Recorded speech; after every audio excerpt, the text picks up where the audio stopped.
সবাইকে স্বাগতম জানাচ্ছি। আমি মোহাম্মদ মেহেদী হাসান, সহকারী অধ্যাপক, accounting and information systems department, Dhaka university. আজকে যে বিষয়টি নিয়ে আমরা আলোচনা করতে যাচ্ছি সেটি হচ্ছে কোম্পানির অ্যাকাউন্টস, অডিট এবং ইন্সপেকশন রিলেটেড বিভিন্ন আহ, আলোচনা, যেটা কোম্পানি আইনে বলা আছে। তো প্রথমেই যে বিষয়টি নিয়ে আমরা আলোচনা করতে যাচ্ছি সেটি হচ্ছে books of accounts.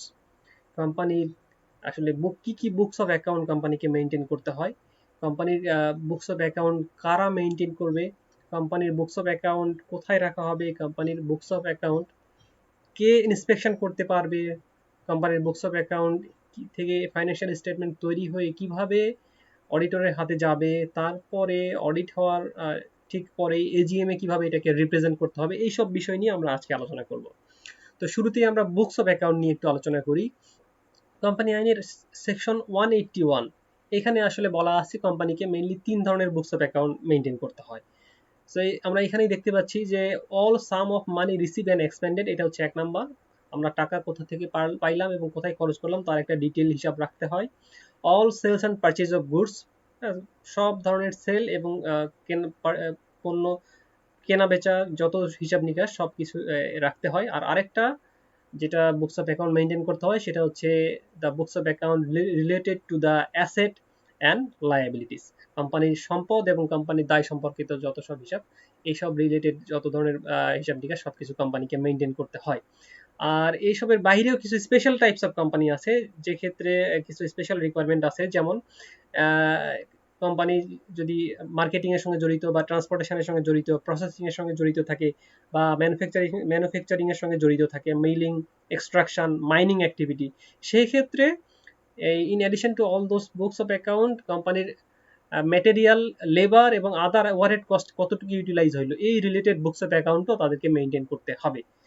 So in generally আমরা বলতে পারি বুকস অফ অ্যাকাউন্ট মূলত 3 ধরনের বুকস অফ অ্যাকাউন্ট আসলে মেনটেন করতে হয়। টাকা আসলো কোথা থেকে কোথায় গেল, কতটা প্রোডাক্ট পারচেস করলাম, কতটুকু প্রোডাক্ট সেল করলাম, এই রিলেটেড। আর আরেকটা হচ্ছে কোম্পানির সম্পদ এবং দায় রিলেটেড। এই 3 ধরনের মেইনলি বুকস অফ অ্যাকাউন্ট কোম্পানিকে মেনটেন করতে হয়। এখন আমরা একটু দেখি যে আসলে বুকস অফ অ্যাকাউন্ট আমরা কোথায় রাখবো, এটা কোথায় থাকবে। সো কোম্পানি আইনে যেটা স্পষ্ট করে বলে দেওয়া আছে যে কোম্পানির বুকস অফ অ্যাকাউন্ট অবশ্যই কোম্পানির রেজিস্টার্ড অফিসে থাকবে। এটাই হচ্ছে কোম্পানির বুকস অফ অ্যাকাউন্ট রাখার জায়গা। এখন প্রশ্ন হইল যে কোম্পানি কি রেজিস্টার্ড অফিসে রাখতেই হবে, এটার কি বিকল্প কোনো উপায় আছে নাকি? হ্যাঁ, এটার বিকল্প উপায় আছে। কোম্পানি ইচ্ছা করলে অন্য কোনো জায়গায় রাখতে পারবে, কিন্তু সেটা অনলি ইন বাংলাদেশ, বাংলাদেশের বাইরে রাখতে পারবে না, অবশ্যই বাংলাদেশের মধ্যে রাখতে হবে। বাট সেটার বোর্ড অফ ডিরেক্টর যদি সিদ্ধান্ত নেন সেক্ষেত্রে এটা অ্যাপ্লিকেবল। এবং সেই বোর্ড অফ ডিরেক্টর যদি সিদ্ধান্ত নেন যে রেজিস্টার অফিসের বাইরে আমরা বুকস অফ অ্যাকাউন্ট রাখবো, সেক্ষেত্রে সেই ডিসিশনটা অবশ্যই রেজিস্টারকে জানাইতে হবে। এবং এটা অবশ্যই 7 দিনের মধ্যে কোথায় আমরা কোন জায়গায় রাখছি বুকস অফ অ্যাকাউন্ট সেটা রেজিস্ট্রারকে নোটিফাই করতে হবে সেই সিদ্ধান্ত নেওয়ার 7 দিনের মধ্যে। তাহলে আমরা এখান থেকে যে সামারিটা বুঝতে পারলাম যে বুকস অফ অ্যাকাউন্ট এটা আসলে রেজিস্টার অফিসে রাখতে হয় এবং এর বাইরেও রাখা যায়, কিন্তু সেক্ষেত্রে বোর্ড অফ ডিরেক্টরকে সিদ্ধান্ত নিতে হয় এবং এটা রেজিস্ট্রারকে নোটিফাই করতে হয়। আচ্ছা, এরপরে যে পয়েন্টটা নিয়ে আমরা আলোচনা করব বুকস অফ অ্যাকাউন্ট, সেটা হচ্ছে inspection. Books of account inspection করতে পারবে কে, এটার পাওয়ারটা কার ইন্সপেকশন করার? সো এখানে আমরা দেখতে পাচ্ছি যে books of account all time inspection করতে পারবে, অল টাইম ওপেন থাকবে by director, inspection by the director. That means books of account সবসময় বোর্ড অফ ডিরেক্টরের যারা মেম্বার তারা ইন্সপেকশন করতে পারবে, বাট কন্ডিশন হচ্ছে যে সেটা অবশ্যই হইতে হবে বিজনেস আওয়ারে। এখন আমার যদি মনে হয় যে রাত 2টার সময় যে বোর্ড অফ ডিরেক্টর আমি মেম্বার, আমি যে একটু বুকস অফ অ্যাকাউন্ট দেখে আসি, তাইলে হবে না। তো এক্ষেত্রে অবশ্যই আমাকে মনে রাখতে হবে যে এটা বিজনেস আওয়ারে হইতে হবে। এবং আরেকটা কথা এখানে বলে নেওয়া ভালো যে বোর্ড অফ ডিরেক্টর তারা নিজেরাই ইন্সপেকশনে করতে পারবে, তারা অন্য কাউকে দিয়ে ইন্সপেকশন করাতে পারবে না, তাদেরকে নিজেদেরকে ইন্সপেকশনে যেতে হবে। তো এরপরে আমরা যেটা বলছি যে বুকস অফ অ্যাকাউন্ট আসলে কোথায় রিপ্রেজেন্ট করা হয়। তো বুকস অফ অ্যাকাউন্ট অনেকগুলো স্টেপ বাই স্টেপ প্রসেসের মাধ্যমে যায় এবং আলটিমেটলি এটা অ্যানুয়াল জেনারেল মিটিং বা এজিএম এ যে এটাকে রিপ্রেজেন্ট করতে হয় বা এটাকে দেখাতে হয় বা শো করতে হয়। সো বুকস অফ অ্যাকাউন্টের আলটিমেট ডেস্টিনেশন বলা যায় যে অ্যানুয়াল জেনারেল মিটিং, সেখানে যে এটাকে রিপ্রেজেন্ট বা প্রেজেন্টেশন করতে হয়। এখন যেটা আমরা এখানে একটা কথা আমাদের মাথায় আসতে পারে যে বুকস অফ অ্যাকাউন্ট কোম্পানির কি কি কোথায় কিভাবে মেনটেন করতে হয় বা এটা ইন্সপেকশন কে করে, এটা কোথায় রাখতে হয় সব আমরা দেখলাম। কিন্তু বর্তমানে যে গ্লোবালাইজেশনের যুগে সব কোম্পানি মোটামুটি একটা অফিসের মধ্যে সীমাবদ্ধ থাকে না, এদের ব্রাঞ্চ অফিস থাকে। সুতরাং ব্রাঞ্চ অফিস যদি থাকে সেক্ষেত্রে বুকস অফ অ্যাকাউন্ট কিভাবে মেনটেন করবে, কারণ কোম্পানির হেড অফিসের বুকস অফ অ্যাকাউন্ট ব্রাঞ্চের সঙ্গে লিঙ্ক থাকে, ব্রাঞ্চের সঙ্গে কোরিলেটেড থাকে। সেক্ষেত্রে ব্রাঞ্চের দায়িত্ব হচ্ছে কমপক্ষে 3 মাসের মধ্যে, এর বেশি না, মানে 3 মাসের মধ্যে আর কি, এর বেশি না। আর 2 মাস পর হইতে পারে, 1 মাস পর হইতে পারে, 7 দিন পর হইতে পারে, কোম্পানির বুকস অফ অ্যাকাউন্ট ব্রাঞ্চের যে বুকস অফ অ্যাকাউন্ট সেটা হেড অফিসে এটার আপডেট পাঠাইতে হবে।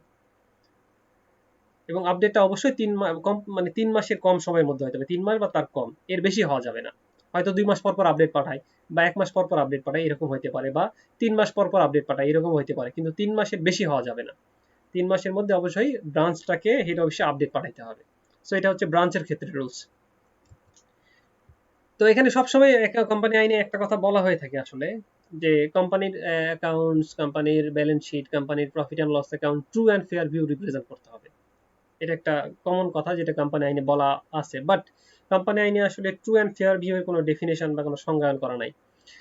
যেমন কোম্পানি আইনে বলা আছে যে কোম্পানির ব্যালেন্স শিট, কোম্পানির অ্যাফেয়ার যেটা, সেটা true and fair view represent করতে হবে। কোম্পানির প্রফিট আর লস অ্যাকাউন্টের ক্ষেত্রে কোম্পানির লাভ লোকসানের যেটা সেটার true and fair view show করতে হবে। কিন্তু আসলে ট্রু অ্যান্ড ফেয়ার ভিউ বলতে কি, আসলে এটা নিয়ে কোম্পানি আইনে কোনো স্পেসিফিক কোনো ডেফিনেশন দেওয়া নাই। তবে ইন অডিটিং আমরা ট্রু অ্যান্ড ফেয়ার ভিউ বলতে আমরা অডিটিং এ যেটা বুঝে থাকি সেটা হচ্ছে যে financial statement are free from material misstatement and faithfully represent the financial performance and position of the entity. So এটা কোনো ম্যাটেরিয়াল কোনো ভুল থাকবে না, মিসস্টেটমেন্ট থাকবে না, এবং এটাকে ফেইথফুলি রিপ্রেজেন্ট করতে হবে, এটা বায়াসড হবে না। এবং এটা অবশ্যই ট্রু অ্যান্ড ফেয়ার ভিউ বলতে যেটা আমরা বুঝাই যে রিপ্রেজেন্টিং বা শোয়িং অ্যাজ ইট ইজ, যেরকম আছে ঠিক সেরকম রিপ্রেজেন্ট করা, অতিরঞ্জিত করা না বা খারাপ দেখানো না, এটাকে আমরা বলছি true and fair view. So company যে বুকস অফ অ্যাকাউন্ট মেনটেন করতে হয় সব ক্ষেত্রেই আমাদের যে মূল যে কথাটা সেটা হচ্ছে true and fair view maintain করতে হবে। এরপরে আমরা যেটা নিয়ে আলোচনা করতে চাচ্ছি সেটা হচ্ছে বুকস অফ অ্যাকাউন্টিং আসলে এটা এটা এটা মেনটেন করার রেসপন্সিবিলিটি কার বা এটার দায়িত্ব কার। সো এটা হচ্ছে মূলত কোম্পানির ম্যানেজিং ডিরেক্টর আর ম্যানেজার, তার দায়িত্ব হচ্ছে বুকস অফ অ্যাকাউন্ট মেনটেন করা। বাট কোম্পানি যদি কোনো কোম্পানি এরকম হইতে পারে যে তার ম্যানেজিং ডিরেক্টর বা ম্যানেজার নেই, তাহলে সেক্ষেত্রে কোম্পানির প্রত্যেক ডিরেক্টর সবার দায়িত্ব হচ্ছে বুকস অফ অ্যাকাউন্ট মেনটেন করা। অথবা যদি কোম্পানির ডিরেক্টর বা ম্যানেজিং ডিরেক্টর যদি অ্যাসাইন করে কোনো এমপ্লয়িকে বা কোনো অফিসারকে যে আপনি বুকস অফ অ্যাকাউন্ট মেনটেন করেন কোম্পানির, তাহলে সেক্ষেত্রে সেই ব্যক্তি বা সেই অফিসার বা এমপ্লয়ি ওনার দায়িত্ব হচ্ছে বা ওনাদের দায়িত্ব হচ্ছে বুকস অফ অ্যাকাউন্ট মেনটেন করা। সো মূলত কোম্পানির ম্যানেজিং ডিরেক্টর বা ম্যানেজারের বুকস অফ অ্যাকাউন্ট মেনটেন করার দায়িত্ব, যদি ম্যানেজিং ডিরেক্টর বা ম্যানেজার না থাকে তাহলে কোম্পানির অন্যান্য যারা ডিরেক্টর আছে তাদের দায়িত্ব এটা, অথবা কাউকে এটা অ্যাসাইন করা যেতে পারে যে আপনারা বুকস অফ অ্যাকাউন্টটা মেনটেন করেন। সেক্ষেত্রে অফিসার অথবা employee books of account maintain করবে। সো আমরা রেসপন্সিবিলিটিটা দেখলাম যে বুকস অফ অ্যাকাউন্ট মেনটেন করার দায়িত্বটা কার। এরপরে যেটা আমরা দেখবো যে হোল্ডিং এবং সাবসিডিয়ারি কোম্পানির কিছু ব্যাপার এখানে আছে। যদি একটা কোম্পানি প্যারেন্ট কোম্পানি আরেকটা কোম্পানিকে হোল্ড করে, সেক্ষেত্রে সাবসিডিয়ারি কোম্পানির ইনফরমেশন প্যারেন্ট কোম্পানির ব্যালেন্স শিটের মধ্যে বা কোম্পানির সেখানে কিছু অ্যাটাচমেন্টের ব্যাপার আছে। সো সেই অ্যাটাচমেন্ট গুলো হচ্ছে, যদি সাবসিডিয়ারি কোম্পানি থাকে তাহলে প্যারেন্ট কোম্পানি কি কি অ্যাটাচমেন্ট রাখবে, ব্যালেন্স শিটের কপি, সাবসিডিয়ারি ব্যালেন্স শিটের copy, profit loss account subsidiary সেটার একটা কপি, অডিটরের রিপোর্ট, এবং report of the board of directors, subsidiary board of ডিরেক্টরের যে রিপোর্ট সেটার কিছু ইনফরমেশন, সেই ইনফরমেশনটা অ্যাটাচমেন্ট রাখবে প্যারেন্টস কোম্পানি বা হোল্ডিং কোম্পানি। এটা হচ্ছে বুকস অফ অ্যাকাউন্টের ক্ষেত্রে প্যারেন্ট কোম্পানির একটা আলাদা রিকোয়ারমেন্ট। আচ্ছা, এখন যেটা আমরা দেখতে পাচ্ছি সেটা হচ্ছে যে আরো কিছু ইনফরমেশন রাখতে হয় যে হোল্ডিং কোম্পানির ইন্টারেস্ট কতটুকু আছে, প্যারেন্ট কোম্পানি তার ইন্টারেস্ট সাবসিডিয়ারিতে কতটুকু আছে, বা প্রফিট লস অ্যাকাউন্ট এটা প্যারেন্টের সঙ্গে কতটুকু যায়, প্যারেন্টের বাইরে কতটুকু যায়, এবং কোম্পানির ডিরেক্টর যদি এইসব ইনফরমেশন যেসব ব্যাপারগুলো আমরা বললাম, কিছু ফাইন্যান্সিয়াল স্টেটমেন্টের হলো যে অ্যাটাচমেন্ট রাখতে হয় এবং আরো কিছু ইনফরমেশন রাখতে হয়, এগুলো যদি না করতে পারো সেক্ষেত্রে কারণটা কি, এর পারপাসটা কি, এবং কেন সেটা করতে পারে না তার একটা ব্যাখ্যা দিতে হবে।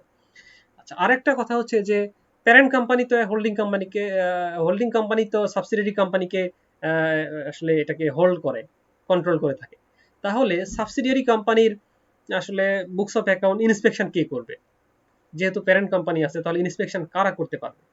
তো সেক্ষেত্রে হোল্ডিং কোম্পানির বা প্যারেন্ট কোম্পানি কাউকে অথরাইজ করবে কোনো একটা ব্যক্তিকে, সেই ব্যক্তি সেই সাবসিডিয়ারি কোম্পানির বুকস অফ অ্যাকাউন্ট ইন্সপেকশন করতে পারবে। সো এরপরে যে বিষয়টা নিয়ে আমরা আলোচনা করতে যাচ্ছি সেটা হচ্ছে অথেন্টিকেশন অফ অ্যাকাউন্টস। এটা সেকশন 181-এ বলা আছে, the balance sheet and profit and loss account, এটা অথেন্টিকেট কারা করবে, এটাকে ভ্যালিডেট কারা করবে? সো নর্মালি এটা রুলস হচ্ছে কোম্পানির সেক্রেটারি বা ম্যানেজিং এজেন্ট। এটা হলো যে জয়েন্ট সিগনেচার হইতে হয়, এবং জয়েন্ট সিগনেচার কারা কারা করবে? হয় একদিকে কোম্পানির সেক্রেটারি অর ম্যানেজিং এজেন্ট, আর আরেকদিকে হচ্ছে টু ডিরেক্টরস, দুইজন ডিরেক্টরস, যার মধ্যে একজনকে ম্যানেজিং ডিরেক্টর হইতে হবে। আর যদি কোনো কারণে দুইজন ডিরেক্টর সিগনেচার করতে না পারে, তাহলে অবশ্যই সেক্ষেত্রে একটা নোট সেখানে রাখতে হবে যে এই কারণে বা এই জন্য, বা এই একজন দুইজন ডিরেক্টরের সিগনেচার করার কথা ছিল, তাহলে সেক্ষেত্রে আসলে আমরা দুইজন ডিরেক্টরের সিগনেচার দিতে পারি নাই, তার একটা নোট রাখতে হবে। আর এই অথেন্টিকেশন অ্যাকাউন্টটাকে অথেন্টিকেট করার ক্ষেত্রে ব্যাংকিং কোম্পানির ক্ষেত্রে একটু আলাদা রুলস আছে। আমরা দেখলাম যে কোম্পানির সেক্রেটারি বা ম্যানেজিং এজেন্ট আর দুইজন ডিরেক্টরের সিগনেচার করতে হয়, কিন্তু ব্যাংকিং কোম্পানির ক্ষেত্রে কোম্পানির অ্যাকাউন্টটাকে অথেন্টিকেট করতে কোম্পানির ম্যানেজিং এজেন্ট এবং তিনজন ডিরেক্টরকে সিগনেচার করতে হয়। সো ব্যাংকিং কোম্পানির ক্ষেত্রে একটু রুলসটা আলাদা। আর অন্যান্য কোম্পানির ক্ষেত্রে দুইজন ডিরেক্টর এবং কোম্পানির সেক্রেটারি জয়েন্টলি সিগনেচার করলেই কোম্পানির অ্যাকাউন্টটা এটাকে অথেন্টিকেট করা হয়ে যায়। সো সেকশন 189 আমরা দেখে ফেললাম কোম্পানি কিভাবে তার বুকস অফ অ্যাকাউন্ট অথেন্টিকেট করে। এরপরে সেকশন 189-এ বলা আছে যে বোর্ড অফ ডিরেক্টর আসলে এটাকে অ্যাপ্রুভ করবে এবং সিগনেচার দিবে, ড্রাফট যেটা, এবং সেই সিগনেচার দেওয়ার পরে সেটা অডিটরের কাছে যাবে এবং অডিটর তার অডিট কাজ শুরু করতে পারবে। সো এটা আসলে এটা অ্যাপ্রুভ করা বা সাইন বা সিগনেচারের ব্যাপারটা বোর্ড অফ ডিরেক্টরের হাতে আসলে রয়েছে। সো এখন যেটা আমরা দেখতে চাচ্ছি সেটা হচ্ছে basic steps of books of account. So সেইটা